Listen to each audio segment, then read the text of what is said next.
Arnie Gunderson with us now live. Arnie, you were with us very early and throughout this crisis, and you long argued it was worse than they were telling us. What do you make of this news now? And how could they have not known?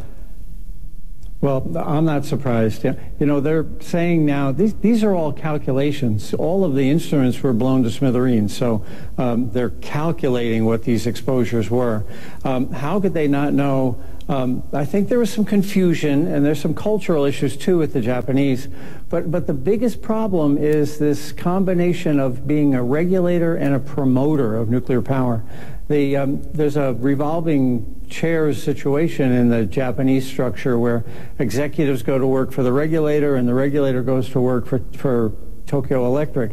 And that makes it hard to really see how serious the accident is while you're in it. And as we try to judge the fallout, not only in Japan, and we'll see what that government report says, but we talked about some radiation, relatively low amounts, very low amounts, making its way across the Pacific. You've seen evidence of what's called hot particles showing up on the U.S. West Coast, in Seattle, for example. What are we talking about, and how worried should people be?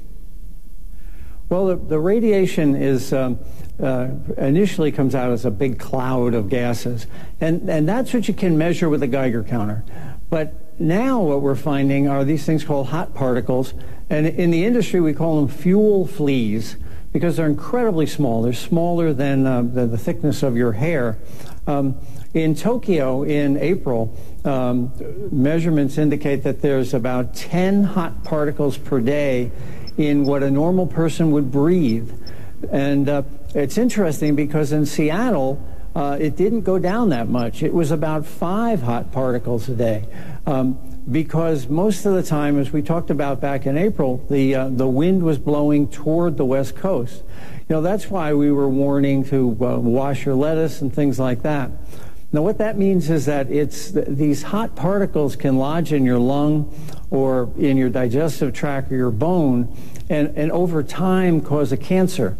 But they're way too small to be picked up on a large radiation detector. And so, do you believe there are enough of them that people in the West Coast of the United States need to be worried, or is it a very minor concern?